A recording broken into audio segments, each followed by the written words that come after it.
श्री शिवाय नमस्तुभ्यम। हर हर महादेव। 19 जून से छत्तीसगढ़ राज्य के दुर्ग जिले के निकुंभ में गुरुजी पंडित प्रदीप मिश्रा जी के द्वारा शिव महाप्राण कथा शुरू हो गई है। ये 5 दिवसीय शिव महाप्राण कथा है जो कि 19 जून से 23 जून 2025 तक आस्था चैनल यूट्यूब के माध्यम से देखी जा सकती है। आज 20 जून दूसरे दिन की शिव महाप्राण कथा पूर्ण हो चुकी है और आज गुरुजी ने 5 उपाय और 5 रोचक जानकारियाँ दी है, जिनमें से विशेष जानकारियाँ इस प्रकार है कि बड़े से बड़े यदि कर्जा हो गया है तो उससे मुक्ति के लिए आज कथा में गुरुजी ने नया उपाय बताया है। दूसरा, माता पार्वती ने भोलेनाथ से जन कल्याण के लिए मांगे 3 रोचक वचन, वो हम आज की कथा में जानेंगे। तीसरा, इन बेलपत्र को भूल कर भी नहीं तोड़ना चाहिए, आज की कथा में गुरुजी ने बताए हैं। और कितने प्रकार के त्रिपुंड हम धारण कर सकते हैं, ये हम आज की कथा में जानेंगे। आज की कथा में गुरुजी ने कुल 13 उपाय पत्रों की जानकारियाँ दी हैं। अगर किसी कारणवश आपने आज की कथा नहीं सुन पाए हैं तो पूरी कथा का रास्ता तो आपको इस छोटे सी वीडियो से प्राप्त होने वाला है। तो बढ़ते हैं आज की कथा की पहली जानकारी की ओर। गुरुजी ने कहा, शिव महाप्राण कथा अगर आपको 5 मिनट की भी मिल रही है तो आपको शांति प्रदान जरूर होगी। शिव महाप्राण आपको धन देगी या नहीं, यह हमें नहीं पता। शिव महाप्राण आपको संपदा देगी या नहीं, यह हमें नहीं पता। शिव महाप्राण आपको करोड़पति बनाएगी या नहीं, यह हमें नहीं पता। पर यह जरूर पता है, शिव महाप्राण कथा सुनने वाले को शिव पुराण इतना बल प्रदान कर देती है कि भोलेनाथ को उसे धन वैभव जरूर देना ही पड़ेगा, ये निश्चितता है। बढ़ते हैं आज की कथा की दूसरी जानकारी की ओर। गुरुजी ने कहा, प्रदोष का व्रत हो या एकादशी का व्रत हो, आपने सोमवार का व्रत किया हो या पशुपतिनाथ का व्रत है या 16 सोमवार का व्रत है, संकट सोमवार का व्रत है, शिवरात्रि का यदि व्रत है, तो जो भी आप सोमवार का व्रत रखते हैं उस दिन आप बेलपत्र बिल्कुल भी नहीं तोड़ सकते। ये गलती आपको भूल कर भी नहीं करना है। आपको अगर व्रत के दिन बेलपत्र अर्पित करना है तो आप एक दिन पहले तोड़कर रख सकते हैं और व्रत वाले दिन आप अर्पित करें। ऐसा इसलिए क्योंकि आपने उस बेलपत्र के वृक्ष में जल भी अर्पित किया है और जब आप सोमवार के दिन या भोलेनाथ के किसी भी तिथि में यदि आप व्रत रखते हैं तो आपके साथ वो बेलपत्र का वृक्ष भी आपके लिए व्रत रखता है ताकि आपको आपके उद्देश्य की प्राप्ति हो सके। बढ़ते हैं आज की कथा की तीसरी जानकारी की ओर। गुरुजी ने कहा, कई लोग बोलते हैं हमने पशुपतिनाथ व्रत किया है, फल नहीं मिला। शिवरात्रि का व्रत किए पर फल की प्राप्ति नहीं हुई। 16 सोमवार का व्रत किया पर फल की प्राप्ति नहीं हुई। अष्टमी का व्रत रखा, फल की प्राप्ति नहीं हुई। ऐसा इसलिए होता है क्योंकि आपके द्वारा व्रत वाले दिन बेलपत्र को तोड़कर भगवान को अर्पित किया गया है। बढ़ते हैं आज की कथा की चौथी जानकारी की ओर। आप सभी से निवेदन है कि आप हमारी पुरानी शिव महाप्राण कथा जो कि पुष्प शिव महाप्राण कथा, त्रिपुंड शिव महाप्राण, बेलपत्र शिव महाप्राण का श्रवण जरूर करें। उसमें आपको पता चलेगा पुष्प कैसे अर्पित करना चाहिए, किस दिन अर्पित करना चाहिए, त्रिपुंड कैसे लगाना चाहिए, बेलपत्र से आपको क्या क्या प्राप्ति हो सकती है। ये तीनों शिव महाप्राण अवश्य सुनिएगा। अब हम आपसे पूछना चाहते हैं, अगर आप इन तीनों शिव महाप्राण कथा के सार फिर से सुनना चाहते हैं तो कमेंट बॉक्स में हाँ या यस जरूर टाइप करें, या फिर रोज़ सुबह 7 बजे एक वीडियो अपलोड कर देंगे जिसमें आपको गुरुजी के इन तीनों शिव महाप्राण कथा का सार रोज़ मिल जाएगा, वो भी सिर्फ 10 मिनट के वीडियो में। अपनी प्रतिक्रिया आप कमेंट बॉक्स के जरिए जरूर बताइएगा। बढ़ते हैं आज की कथा की 5वीं जानकारी की ओर।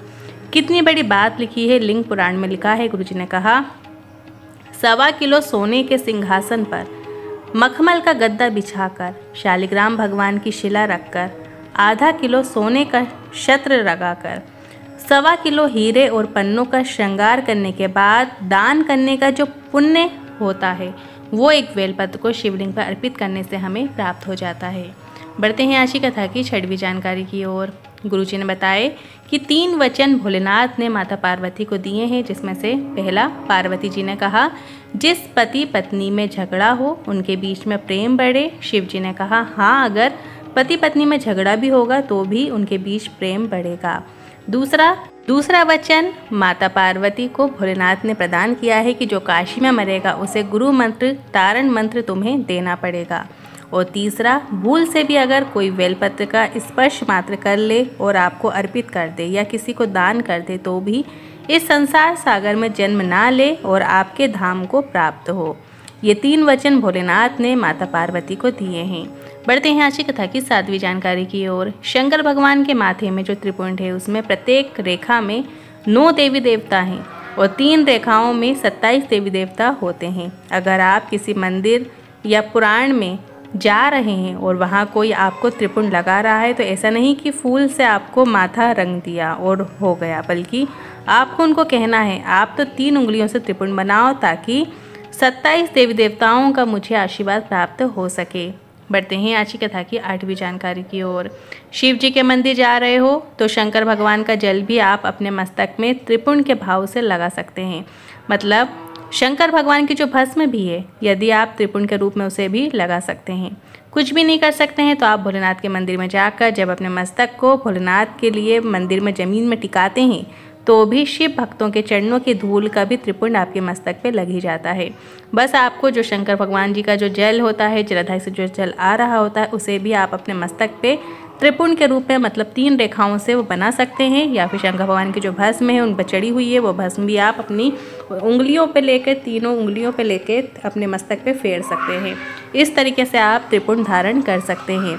बढ़ते हैं आज की कथा की 9वीं जानकारी की ओर। विशेष उपाय की जानकारी देते हुए गुरुजी ने बताया कि यदि बहुत अधिक मात्रा में कर्जा हो गया है तो परेशान नहीं होना है। वट वृक्ष के नीचे बैठकर श्री शिवाय नमस्तुभ्यं मंत्र का स्मरण कीजिए। वट वृक्ष के नीचे कोई मंदिर है तो उनका भी पूजन अर्चन कीजिएगा। जो भी भगवान हो, हनुमान जी हैं या कोई देवी देवता जी विराजमान है तो उनका भी आपको पूजन अर्चन करना है। कर्जा मुक्ति ज़रूर मिलेगी। यदि वट वृक्ष के नीचे शिवलिंग विराजमान है तो आप उनका पूजन कीजिए। वटकेश्वर महादेव का स्मरण करना है और अपने कर्मों पे प्रधानता दीजिए। कितना ही बड़ा कर्जा क्यों ना हो गया हो, वो भी जरूर चूक जाएगा, ये निश्चितता है। बढ़ते हैं आज की कथा की 10वीं जानकारी की ओर। गुरुजी ने कहा सभी से निवेदन करना चाहेंगे, शिव मंदिर में चढ़ा हुआ जल भी अगर आपके सर में सिंचन हो जाता है या आप उस जल को आचमन कर लेते हैं तो वो आपकी सभी इंद्रियों को साध लेता है और हमारे शरीर की सभी तकलीफ़ें दूर होना शुरू हो जाती हैं।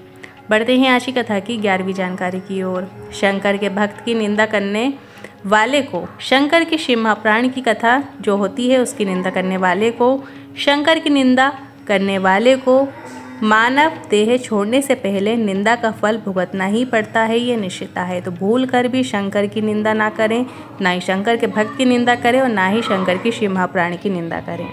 बढ़ते हैं आज की कथा की 12वीं जानकारी की ओर। 20 जून को शनिवार का विशेष दिन पड़ रहा है, तो इस दिन गुरुजी के बताए एक विशेष उपाय आप कर सकते हैं। आपको यदि कर्जा हो गया है या व्यापार में वृद्धि नहीं हो रही है तो आपको शाम के समय, प्रदोष काल के समय ये उपाय करना है। आपको एक घी का दिया बना लेना है, गोल बाती का दिया बनाना है। गोल बाती का जो दिया है, घी का दिया है, ये घर में धन संपदा के लिए आपको प्रज्वलित करना है। यदि कर्जा हो गया है तो आप सरसों के तेल का दीपक बनाइए, पर बाती आपको गोल ही प्रयोग में लाना है। और इस तरीके से ये जो दिया है वो आपको पीपल के वृक्ष के नीचे प्रदोष काल के समय प्रज्वलित करना है। श्री शिवाय नमस्तुभ्यं बोलते हुए प्रज्वलित कीजिएगा। ध्यान रखिए यदि धन संपदा के लिए कर रहे हैं तो घी की गोल बाती रखना है, और यदि कर्जे के लिए आप ये उपाय करना चाहते हैं तो आपको सरसों के तेल की दिया बाती आपको बना लेना है और प्रदोष काल के समय पीपल के वृक्ष के नीचे आपको प्रज्वलित करना है। श्री शिवाय नमस्तुभ्यं बोलते हुए प्रज्वलित कीजिएगा। कम से कम 5 शनिवार आपको ये उपाय करना है। अब बढ़ते हैं अगली 13वीं जानकारी की ओर। इस कथा के बाद गुरुजी की जो अगली शिव महापुराण कथा है वो 26 जून से 2 जुलाई बैजापुर छत्रपति संभाजी नगर में होगी, और फिर 5 जुलाई से 9 जुलाई गुरु पूर्णिमा शिव महापुराण कथा होगी। 5 जुलाई को गुरु पूर्णिमा महोत्सव रखा गया है और इसके बाद 25 जुलाई से 31 जुलाई भिलाई में शिव महापुराण कथा होगी दोपहर में 1 बजे से 4 बजे तक। फिर 6 अगस्त प्रदोष के दिन सीहोर में कावड़ यात्रा होगी जो कि सुबह 9 बजे सीवना नदी के तट से प्रारंभ होगी और कुबरेश्वर धाम जाएगी। आज के उपाय से जुड़े मनों के सवाल, क्वेश्चन है तो आप कमेंट के जरिए पूछ सकते हैं। वीडियो थोड़ा भी उपयोगी लगा हो तो वीडियो को लाइक करके कमेंट बॉक्स में हर हर महादेव जरूर टाइप कीजिएगा। श्री शिवाय नमस्तुभ्यं।